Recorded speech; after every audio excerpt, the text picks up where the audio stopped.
Hi friends, welcome back to my PF YouTube channel.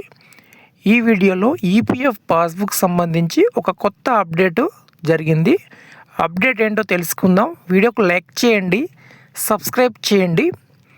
So ప్రస్తుతం మనకు EPF passbook open అవుతుంది. ఎటువంటి server issue అయితే లేదు. మనకు 2 months నుండి ఈపీఎఫ్ పాస్బుక్ వెబ్సైట్ ఓపెన్ అవ్వలేదు. ప్రస్తుతం అయితే వెబ్సైట్ క్లియర్గా ఓపెన్ అవుతుంది. అప్డేట్ ఏంటంటే, మనం పిఎఫ్ పాస్బుక్ వెబ్సైట్లో లాగిన్ అవ్వాలన్నా లేదా పిఎఫ్ మెంబరు పేజీలో లాగిన్ అవ్వాలన్నా ఓటీపీ అనేది తప్పనిసరి. సో ప్రస్తుతం ఏంటంటే ఓటీపీ లేకుండానే మనం ఈపీఎఫ్ వెబ్సైట్లోకి లాగిన్ కావచ్చు అనమాట.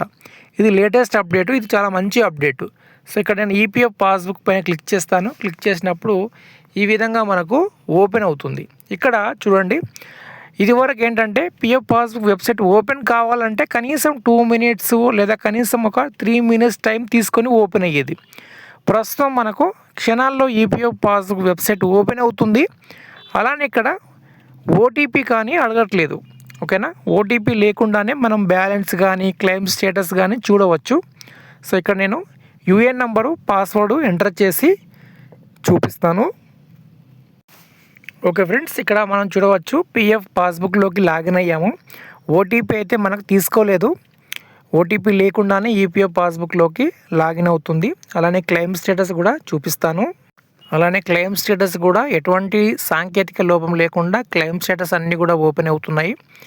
సో ప్రస్తుతం అయితే మీరు పిఎఫ్ పాస్బుక్ ఓపెన్ చేసి చెక్ చేయండి. బ్యాలెన్స్ అనేది అప్డేట్ అయ్యింది. అలానే ఇంట్రెస్ట్ అమౌంట్ కూడా అప్డేట్ అయ్యింది. ఓకేనా, అలానే పాస్వర్డ్కి సంబంధించిన అప్డేట్ కూడా జరిగింది.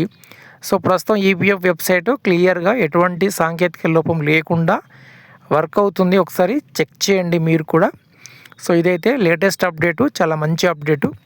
వీడియోకి లైక్ చేయండి, సబ్స్క్రైబ్ చేయండి. Thank you.